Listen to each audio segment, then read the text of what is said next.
Hello guys, स्वागत है आपका हमारे यूट्यूब चैनल पर। और आज हम हमारी जो लास्ट वीडियो थी जिसमें हमारा ये लास्ट पार्ट रह गया था संसद का, ये हम आज इसको पूरा करेंगे। और एक रिक्वेस्ट और है गाइस, प्लीज़ ये ज़रूर बताना, मतलब मैं चाह रहा हूँ कि मैं पॉलिटिकल साइंस का है ना पूरा मतलब सिलेबस कराऊँ जैसे कॉम्पिटिटिव एग्ज़ाम के लिए। तो उसके लिए एक चीज़ है कि या तो दो चीज़ कर सकते हैं हम, या तो जो मेन मेन टॉपिक्स है हम वो स्टार्ट करें, उससे मतलब इंटरेस्ट बना रहेगा। जैसे कि इंटरेस्टिंग टॉपिक्स को पहले लेके आए, फिर ऐसे कराए। और दूसरा है कि स्टार्टिंग से सीक्वेंस वाइज चीज़ों को लेके चले। पर सीक्वेंस वाइज जब हम चीज़ों को लेके चलेंगे उसमें ये एक चीज़ है कि हमारे स्टार्टिंग के जो कुछ टॉपिक है ना वो इतने ज़्यादा इंटरेस्टिंग नहीं है, वो थोड़े बोरिंग टॉपिक है। पर वो इम्पोर्टेंट उतने ही है जितने वे और बाकी के हैं। मतलब हमें ना जो ये बाकी जो इंटरेस्टिंग टॉपिक है उनके ऊपर तो सारी नॉलेज होती है, पर जो स्टार्टिंग के टॉपिक्स है ना उनके ऊपर बिल्कुल भी नॉलेज नहीं होती। तो आप एक बार सजेस्ट कीजिएगा कि हम स्टार्टिंग से ही मतलब वीडियो बनाएं हर टॉपिक की, या फिर बीच बीच में से जो इम्पोर्टेंट टॉपिक्स है, या फिर जो मतलब जो इंटरेस्टिंग टॉपिक्स है सिर्फ उन पर वीडियो बनाएं। मेरा तो मानना ये है कि स्टार्टिंग से ही बनानी चाहिए। बेसिकली वो थोड़ा धीरे धीरे करके एक बार ना देख के दो बार देख के समझ में आएगा, बट वो इम्पोर्टेंट तो उतना ही है ना जितना ये बाकी है। तो प्लीज़ ये सजेस्ट करना लास्ट में। तो हमारा यहाँ तक हो गया था कि लैम डक सेशन से पहले तक की हमारा हो गया था। तो अब हम स्टार्ट करते हैं इसके यहीं से। लैम डक सेशन ऐसा सत्र है जिसके अंदर लोकसभा के जो भंग सदस्य होते हैं ना वो भाग लेते हैं। मतलब एक बार लोकसभा भंग हो गई तो कई बार क्या होता है कि भंग होने के बाद भी है ना सेशन सत्र बुलाया जा सकता है। तो उस सत्र के अंदर लैमडक उस सत्र को लैमडक सेशन कहते हैं जिसके अंदर भंग लोकसभा के सदस्य शामिल होते हैं। तो ये चीज़ ध्यान रखिएगा भाई। और आर्टिकल 87 के अंदर राष्ट्रपति का विशेष अभिभाषण का जिक्र किया गया है। मतलब जो राष्ट्रपति जो स्पीच देता है ना लोकसभा के अंदर राज्यसभा के अंदर, उसके अंदर आर्टिकल 87 के अंदर बताया गया। तो ये ध्यान रखना कि आर्टिकल 87 में राष्ट्रपति की स्पीच के बारे में, अभिभाषण के बारे में, भाषण के बारे में। संसद के अधिकारी मतलब संसद के दो प्रकार से अधिकारी होंगे ना, एक तो राज्यसभा के अलग से होंगे और एक लोकसभा के होंगे। तो राज्य से दोनों को ही पढ़ेंगे हम। राज्यसभा के अंदर है ना जो अधिकारी होते हैं ना वो दो होते हैं, या तो सभापति हो या फिर उपसभापति हो। ये शोधा खुल गया यार यो।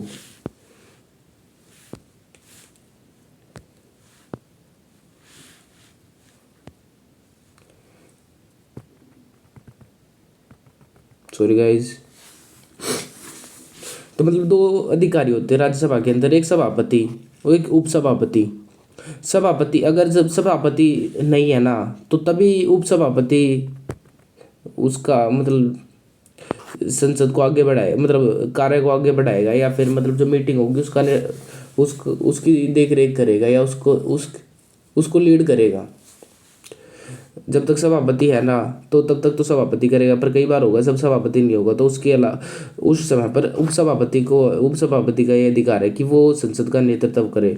और इसके बारे में जिक्र आर्टिकल 89 में किया हुआ है। ये आर्टिकल थोड़ा थोड़ा है ना, एक बार ध्यान रखिएगा। मैं कोशिश करूंगा इनको बाद में एक बार फिर कराऊँ सारा को एक साथ में, पर अभी से ध्यान रखना इनका। और लोकसभा के अंदर होता है अध्यक्ष जो कि स्पीकर होता है, और एक होता है उपाध्यक्ष, ठीक है। और इसका जिक्र आर्टिकल 93 के अंदर लोकसभा वाले का 93 में है, और आर्टिकल राज्यसभा का कितना है 89 में, ये ध्यान रखना भाई। आर्टिकल 89 के अंदर संसद के सचिवालय का जिक्र किया गया है।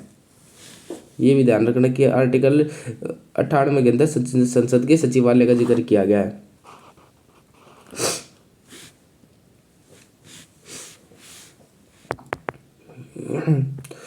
और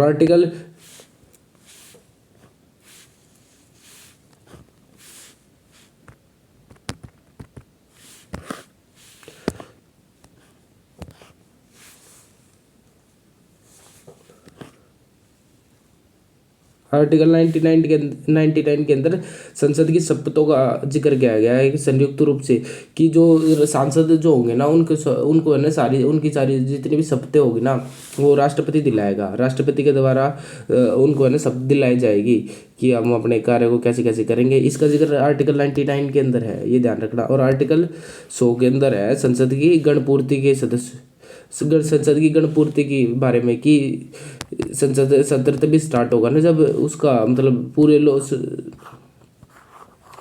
पूरे उनका सांसदों का 1/10 हिस्सा उपस्थित हो तभी सत्र स्टार्ट होगा।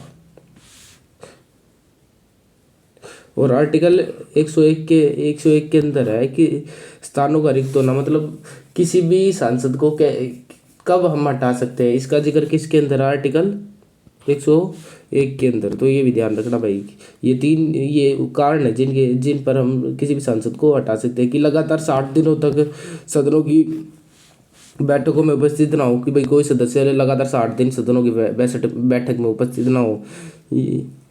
यदि वह संसद के दोनों सदनों में से सदस्य यदि वह संसद के दोनों सदनों में सदस्य हो तो भी उसकी एक नागरिकता मतलब अगर कोई मान लो कि दोनों सदनों में है ना उसकी सदस्यता है तो भी तो उसको है ना एक सदन की सदस्यता हासिल करनी पड़ेगी। एक सदन की सदस्यता वो रख सकता है, अन्यथा उसकी दोनों सदनों की जो है ना उसको हटा देगा, दोनों सदनों में से निरस्त कर दिया जाएगा। यदि वह केंद्र व राज्य विधायिका में से एक से स्थान चुन लिया गया है तो उसे 15 दिन के भीतर विधायिका का पद छोड़ना होगा।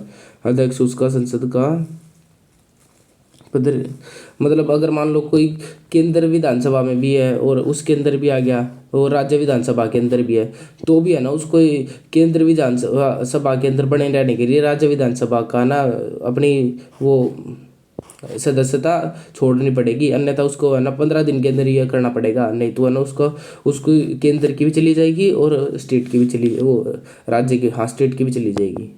तो इसका बहुत ध्यान रखना भाई।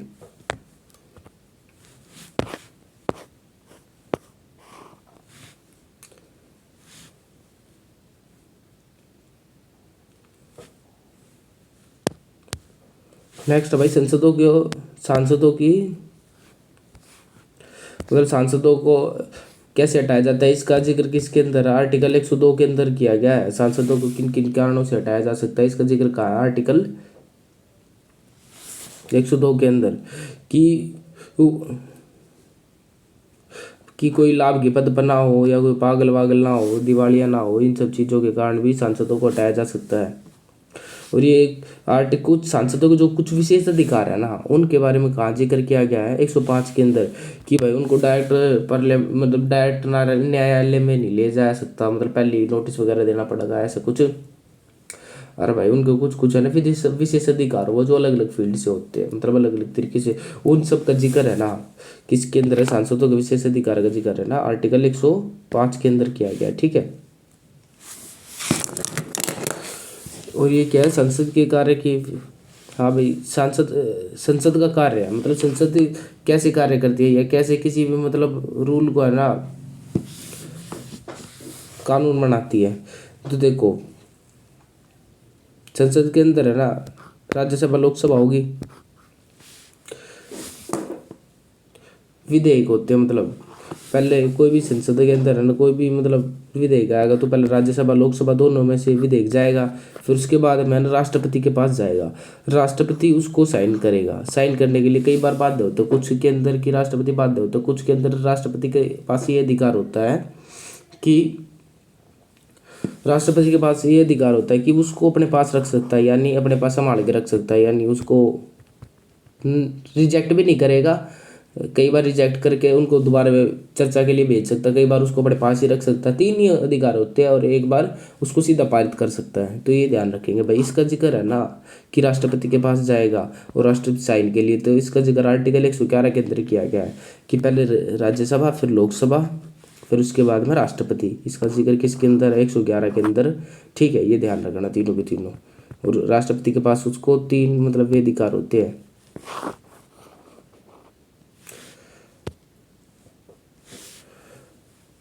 अब भाई विधेयक के बारे में पढ़ लेते हैं। विधेयक जो जैसे कोई भी कानून, कोई भी मतलब वो होगा ना, तो वो 3 प्रकार के विधेयक हो सकते हैं किसी कैसे भी करके, ठीक है।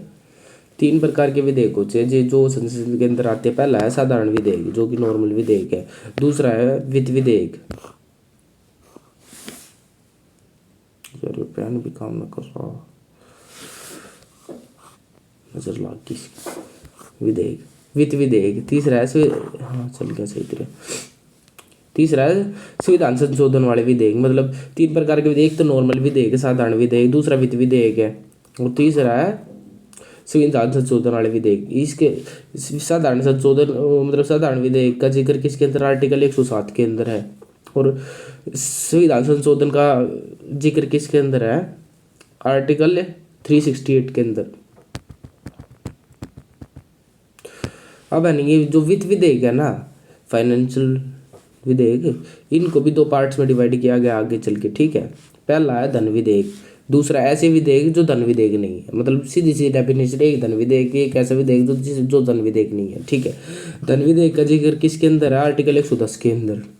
और धन विधेयक, ये ऐसे विधेयक जो धन विधेयक नहीं है वो उनका है आर्टिकल 117 और आर्टिकल 117(3). मतलब 117(1) और 117(3), इसके अंदर किसका जिक्र किया गया है, जो धन विधेयक नहीं है, ठीक है।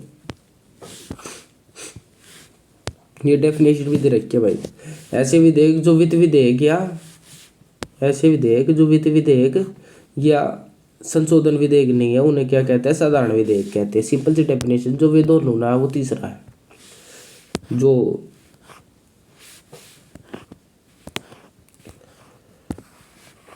साधारण विधेयक कौन सा होगा, जो धन विधेयक ना हो और संशोधन विधेयक ना हो, उसको क्या बोलते हैं, साधारण विधेयक। पूरे स्थापना, मतलब ये दिया गया है कि इसकी जो साधारण विधेयक होगा ना, इसको है ना किसी भी सदन में है ना लाया जा सकता है सबसे पहले। कि ऐसा नहीं है कि भाई किसी स्पेशली सदन में लाएंगे, इसको किसी भी सदन में ला सकते हैं, ठीक है। और ये पहले प्रथम सदन के पास जाएगा, फिर जो तू बचा होगा ना दूसरा सदन, उसके पास जाएगा, और उसके बाद में ये राष्ट्रपति के पास जाएगा, ठीक है।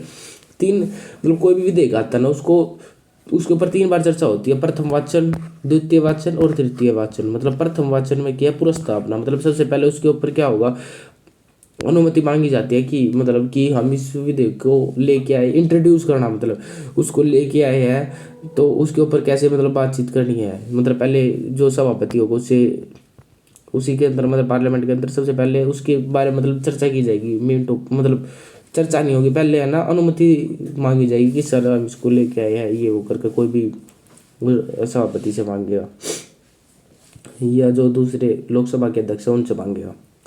और दूसरे वाचन में क्या होगा, सेकंड में क्या होगा, विचार विमर्श होगा उसके ऊपर। मतलब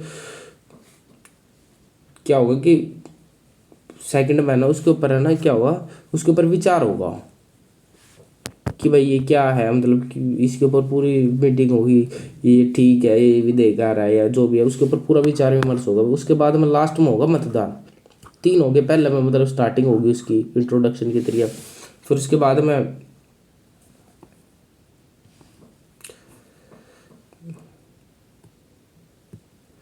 पहले में स्टार्टिंग होगी, दूसरे में फिर उसके बाद में विचार विमर्श होगा, और थर्ड के अंदर है मतदान। यही बहुत जरूरी है भाई, मतदान ही भाई बहुत ज़्यादा जरूरी है। मतदान मतलब साधारण बहुमत होनी चाहिए इसके अंदर, साधारण विधेयक के अंदर। जब तक साधारण बहुमत नहीं होगी ना, तब तक वो विधेयक पास नहीं होगा। जब आज पेन क्यों ना काम कर रहा, सही तरीका जुगाड़ खराब हो गया, दिमाग उधार लिया था।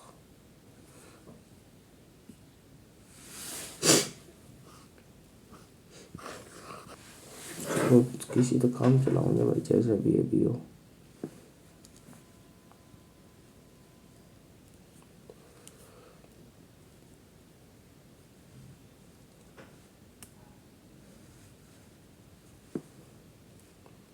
सॉरी गाइस, थोड़ा टाइम लग रहा है, ये मेरा पेन काम नहीं कर रहा है इसके ऊपर, थोड़ा आज दिक्कत दे रहा है यार।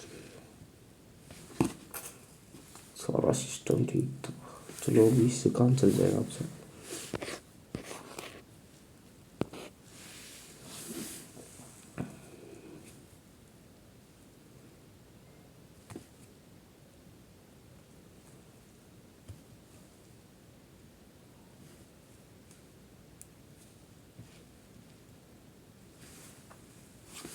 ठीक है भाई।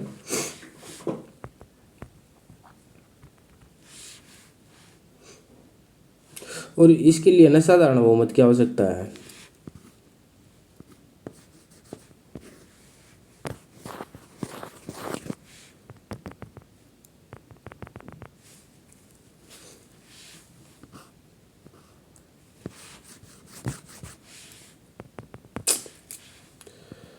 इसके अंदर किसकी साधारण बहुमत की आवश्यकता है, मतलब 50% और एक व्यक्ति, ठीक है।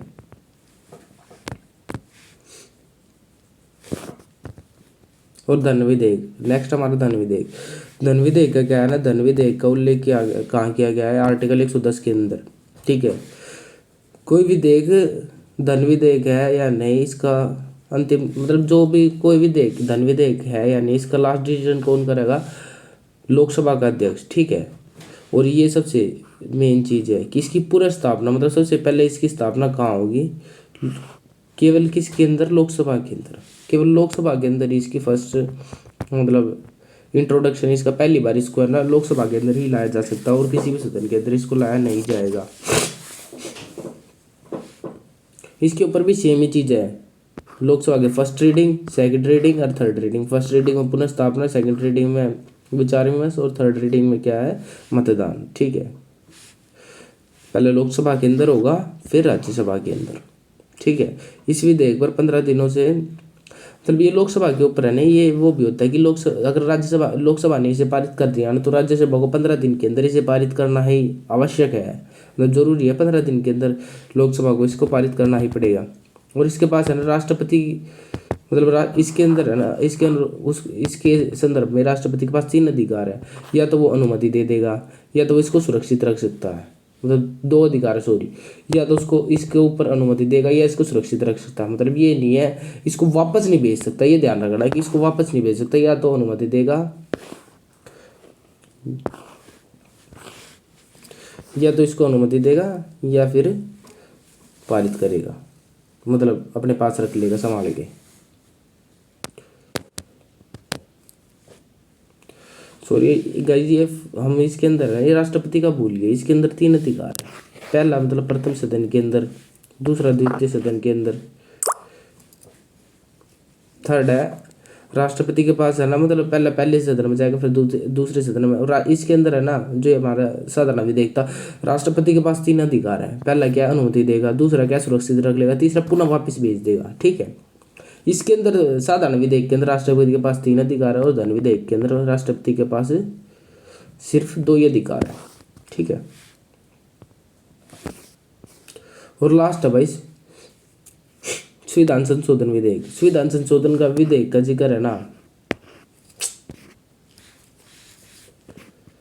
संविधान संशोधन विधेयक का जिक्र किसके अंदर किया गया है, आर्टिकल 368 के अंदर। ये 3-4 बार रिपीट होगा भाई, यही बात, इसको ध्यान रखना है, क्योंकि ये सीधा डायरेक्ट भी पूछ लेते हैं कुछ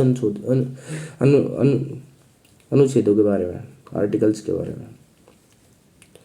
इस विधेयक को पारित करने के लिए साधारण बहुमत तथा विशेष बहुमत दोनों का प्रयोग किया जाता है। मतलब इस विधेयक को पारित करने के लिए साधारण बहुमत और दोनों बहुमत का प्रयोग किया जाता है, साधारण का भी और ये बड़े विशेष बहुमत का, दोनों का यूज किया जाता है। राष्ट्रपति इस विधेयक को पुनः विचार के लिए वापस नहीं, हाँ ये भी ध्यान रखना है, इस विधेयक को भी राष्ट्रपति पुनः विचार के लिए भेज नहीं सकता। मतलब सेम ही चीजें है जो धन विधेयक के अंदर थी, ठीक है।